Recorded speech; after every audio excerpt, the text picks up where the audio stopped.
پیارے بچوں، ہماری آج کی اس کہانی کا نام ہے سونے کا محل۔ ایک بادشاہ تھا، اس کے دو بیٹے تھے۔ جب بادشاہ کا انتقال ہوا تو اس کے بڑے بیٹے نے تخت و تاج پر قبضہ کر لیا اور چھوٹے بھائی کو ملک سے نکال دیا۔ چھوٹا شہزادہ بہت سیدھا اور نیک تھا۔ وہ چپ چاپ ایک طرف چل دیا۔ اس کے پاس صرف چند روپے تھے جب وہ شاہی محل سے نکلا۔ راستے میں اسے ایک بوڑھی عورت ملی جو اپنی ایک بلی فروخت کرنا چاہتی تھی۔ چھوٹے شہزادے نے سوچا کہ میں اکیلا تو ہوں ہی، کیوں نہ یہ بلی خرید لوں۔ اس نے بڑھیا سے وہ بلی خرید لی اور آگے بڑھ گیا۔ ابھی وہ تھوڑی دور ہی گیا تھا کہ اسے ایک آدمی ملا جو ایک طوطا بیچنا چاہتا تھا۔ شہزادے نے وہ طوطا بھی خرید لیا۔ وہ اپنی دھن میں چلا جا رہا تھا کہ ادھر ایک سپیرا آ نکلا۔ اس کے پاس ایک ناگ تھا۔ شہزادے نے ناگ کو دیکھتے ہی پوچھا، سپیرے بابا، اس سانپ کو بیچو گے؟ وہ بولا، جی ہاں، بیچوں گا۔ شہزادے کے پاس آخری پیسے بچے تھے۔ اس نے جھٹ نکال کر وہ سپیرے کو دیے اور اس سے سانپ کی پٹاری لے لی اور چل دیا۔ اب اس کے پاس ایک پھوٹی کوڑی بھی باقی نہیں تھی۔ اسے پیٹ بھرنے کے لیے مزدوری کرنا پڑی۔ ایک شام کو وہ تھکا ہارا جب کام سے واپس آیا تو بہت اداس تھا۔ یہ دیکھ کر سانپ نے شہزادے سے کہا، شہزادے، میں جانتا ہوں کہ تمہارے ساتھ تمہارے بڑے بھائی نے ناانصافی کی ہے۔ بہرحال تم پریشان نہ ہو، میرے وطن چلو۔ میں ناگ راجا کا اکلوتا بیٹا ہوں۔ مجھے امید ہے کہ میرے والد تمہاری ساری پریشانیاں دور کر دیں گے۔ چھوٹے شہزادے نے سانپ کی ہمدردی کا شکریہ ادا کیا اور اس کے ساتھ اس کے وطن جانے پر راضی ہو گیا۔ سانپ دور ایک جنگل میں شہزادے کو لے گیا اور بولا، تم یہیں ٹھہرو، میں اپنے باپ سے اجازت لے کر ابھی آتا ہوں۔ سانپ نے ناگ راجا کے محل میں جا کر اپنے باپ سے کہا کہ بابا، مجھے ایک سپیرے نے پکڑ لیا تھا، لیکن ایک رحم دل نوجوان نے مجھے خرید لیا۔ وہ فلاں ملک کا شہزادہ ہے، آج کل وہ بہت پریشان ہے، میں اسے آپ کے پاس لایا ہوں، آپ ضرور اس کی مدد کریں۔ ٹھیک ہے بیٹا، تم اسے اندر لے آؤ، ناگ راجا نے کہا۔ سانپ باہر گیا اور شہزادے سے بولا، شہزادے، بابا جان تمہیں اندر بلا رہے ہیں۔ شہزادہ جب اندر گیا تو ناگ راجا اس سے بڑی اچھی طرح ملا اور اس نے اسے اپنی انگوٹھی اتار کر دی۔ جب شہزادہ انگوٹھی پہننے باہر آیا تو سانپ سے بولا کہ اس انگوٹھی میں ایسی کون سی خوبی ہے؟ اس کی بجائے تو میں ہیرے جواہرات ہی مانگ لیتا، یہ معمولی انگوٹھی میرے بھلا کس کام کی؟ سانپ مسکرا کر بولا، شہزادے، تمہیں معلوم نہیں کہ یہ جادو کی انگوٹھی ہے، یہ ہر جگہ تمہاری مدد کرے گی۔ جب بھی تمہیں کسی چیز کی ضرورت ہو تو تم اس انگوٹھی سے مانگنا، یہ تمہاری ہر ضرورت پوری کر دے گی۔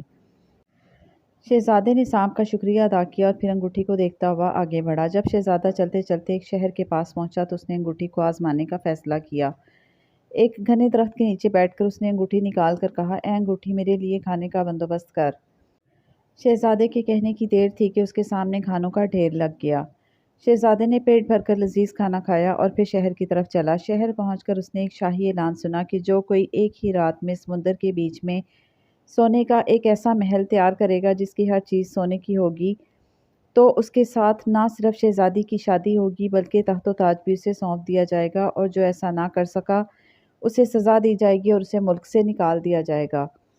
یہ اعلان سن کر شہزادہ سیدھا شاہی محل پہنچا اور بولا، بادشاہ سلامت، میں سمندر میں ایک ہی رات میں سونے کا محل بنا سکتا ہوں۔ بادشاہ نے کہا، نوجوان، کیوں اپنی جان کے دشمن بنے ہوئے ہو؟ جاؤ کوئی اور کام کرو، تم سے پہلے بھی کئی اور نوجوان آئے اور اس ملک سے بری طرح نکال دیے گئے۔ بادشاہ سلامت، آپ مجھے موقع تو دیں، میں آپ کو یقین دلاتا ہوں کہ میں سونے کا محل ضرور تعمیر کرا دوں گا۔ شہزادے نے اصرار کیا۔ اچھا، اگر تم ضد کرتے ہو تو جاؤ سونے کا محل تعمیر کرو، لیکن یاد رکھو اگر تم ناکام رہے تو تم بھی اس ملک سے نکال دیے جاؤ گے۔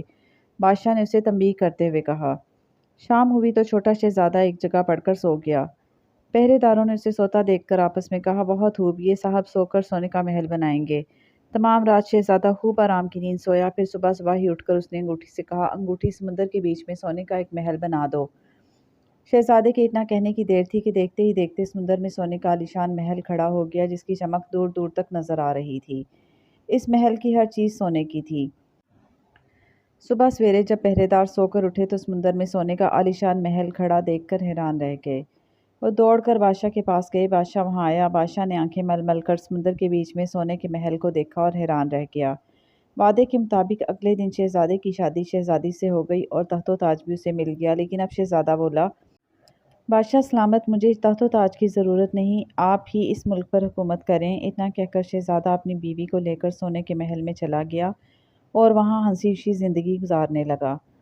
شہزادے کو شکار کا بہت شوق تھا، وہ اکثر شکار کھیلنے جاتا۔ شہزادی کے پاس وہ اپنی پالتو بلی اور طوطے کو چھوڑ جاتا تاکہ وہ اداس نہ ہو۔ ایک دن شہزادہ جب شکار سے لوٹا تو شہزادی نے کہا، اچھے شہزادے، میں چاہتی ہوں کہ میرے بال بھی سونے کے ہو جائیں۔ شہزادے نے کہا کہ ابھی لو۔ انگوٹھی سے کہنے کی دیر تھی کہ شہزادی کے بال سونے کے ہو گئے۔ ایک دن پھر جب شہزادہ شکار کھیلنے گیا تو شہزادی بالوں میں کنگھی کرنے لگی۔ کنگھی کرتے وقت سونے کے 2 بال ٹوٹ کر ہاتھ میں آ گئے۔ یہ دیکھ کر شہزادی نے دل میں کہا کہ یہ قیمتی بال کسی غریب کو دے دینے چاہیے، لیکن یہاں تو کوئی غریب ہی نہیں۔ آخر میں کچھ سوچ کر اس نے 2 پتے لے کر ان میں دونوں سونے کے بال رکھ کر پانی میں بہا دیے۔ وہ بال ایک دھوبی کے ہاتھ جا لگے۔ جب اس نے سونے کے بال دیکھے تو وہ اپنے راجا کے پاس تحفے کے طور پر لے گیا۔ راجا نے وہ دونوں سونے کے بال اپنے راجکمار کو بھی دکھائے۔ راجکمار اپنے بابا سے بولا، ابا جان، میں اس سونے کے بالوں والی لڑکی سے شادی کروں گا۔ بادشاہ نے وزیروں کو بلا کر مشورہ کیا۔ انہوں نے بہت سوچ بچار کے بعد کہا کہ یہ کام کسی چالاک عورت کے سپرد کر دینا چاہیے جو گھر گھر جا کر سونے کے بالوں والی لڑکی کا پتہ لگا سکتی ہے۔ راجا نے وزیروں کے مشورے پر عمل کیا اور ایک بوڑھی عورت کے سپرد یہ کام کیا گیا۔ بوڑھی عورت ایک کشتی میں چند سپاہیوں کو لے کر چل پڑی۔ جس طرف سے سونے کے بال پانی میں بہتے ہوئے آئے تھے اسی سمت چند ہفتے کے سفر کے بعد چالاک بڑھیا سونے کے محل کے پاس جا پہنچی۔ محل کو دیکھ کر چالاک بڑھیا فوراً سمجھ گئی کہ ہو نہ ہو اسی محل میں سونے کے بالوں والی شہزادی رہتی ہوگی۔ اس نے سپاہیوں کو حکم دیا اور کشتی محل کی سیڑھیوں کے پاس جا کر ٹھہر گئی۔ بڑھیا کشتی سے اتر کر سونے کے محل کے اندر گئی اور وہاں سونے کے بالوں والی حسین و جمیل شہزادی کو دیکھ کر حیران رہ گئی۔ اس نے جھٹ شہزادی کے سر پر ہاتھ پھیرا اور بولی، بیٹی تم نے مجھے پہچانا نہیں، میں تمہاری خالہ ہوں۔ شہزادی بولی، میں نے تو آپ کو اس سے پہلے کبھی نہیں دیکھا۔ بڑھیا نے کہا، جب میں تمہارے گھر آیا کرتی تھی تو اس وقت تم بہت ہی چھوٹی تھی۔ شہزادی نے سوچا کہ میں اکیلی محل میں گھبراتی ہوں، خالہ میرا کچھ تو خیال رکھے گی اور میرا دل لگا رہے گا۔ اور پھر وہ چالاک بڑھیا سونے کے محل میں شہزادی کے ساتھ رہنے لگی۔ ایک دن بڑھیا نے شہزادی سے کہا، بیٹی تمہارا شوہر اتنے بڑے سمندر کو کیسے پار کرتا ہے؟ شہزادی بھولی تھی۔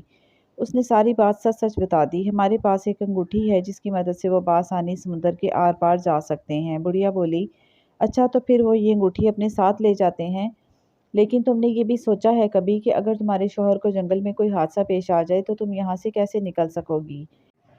شہزادی ایک لمحے کے لیے پریشانی میں پڑ گئی۔ جب رات کو شہزادہ واپس آیا تو شہزادی نے اس سے کہا، شہزادے، خدا نہ کرے اگر کبھی گھنے جنگل میں آپ کو کچھ ہو گیا تو میں یہاں سے کیسے نکل سکوں گی؟ آپ آج سے یہ انگوٹھی یہیں چھوڑ جایا کریں۔ شہزادہ اپنی بیوی کی بات کبھی نہیں ٹالتا تھا۔ چنانچہ دوسرے دن شکار پر جانے سے پہلے شہزادے نے وہ انگوٹھی اتار کر شہزادی کے حوالے کر دی۔ شہزادے کے جانے کے بعد وہ بڑھیا شہزادی سے بولی، چلو بیٹی ہم بھی ذرا سیر کو چلیں، آج موسم بہت خوشگوار ہے۔ شہزادی بڑھیا کی باتوں میں آ گئی اور محل سے باہر آ کر ٹہلنے لگی۔ کچھ دیر بعد بڑھیا بولی، چلو بیٹی اس کشتی میں بیٹھ کر ذرا سمندر کی سیر بھی کریں۔ شہزادی پہلے تو گھبرائی، پھر بڑھیا کی اصرار پر کشتی میں بیٹھ گئی۔ شہزادی کے کشتی میں بیٹھتے ہی سپاہی اسے لے کر راجا کے محل کی طرف بڑھے۔ جب راجا نے یہ سنا کہ بڑھیا اپنے ساتھ سونے کے بالوں والی شہزادی کو لے کر آئی ہے تو اس نے اسے شاہی محل میں بلوا لیا۔ جب راجا نے اس سے اپنے بیٹے کے ساتھ شادی کے لیے کہا تو شہزادی نے صاف انکار کر دیا، جس پر اسے قید کر دیا گیا۔ ادھر شہزادہ جب شکار سے لوٹا تو سونے کے محل میں شہزادی کو نہ پا کر بہت اداس ہوا۔ طوطا بولا، شہزادے، ایک بڑھیا شہزادی کو دھوکے سے اپنے ساتھ لے گئی ہے۔ یہ سن کر شہزادے کو بہت دکھ ہوا۔ تب طوطا بولا، آپ یہیں ٹھہریں، میں شہزادی کا پتہ لگا کر آتا ہوں۔ طوطا اڑا اور کچھ ہی دنوں بعد راجا کے شاہی محل میں جا پہنچا۔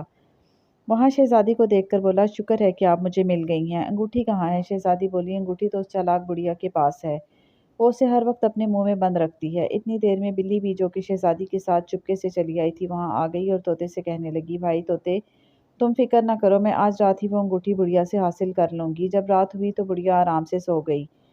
بلی دبے پاؤں بڑھیا کے پاس پہنچی اور اپنی دم اس کی ناک پر گھمائی۔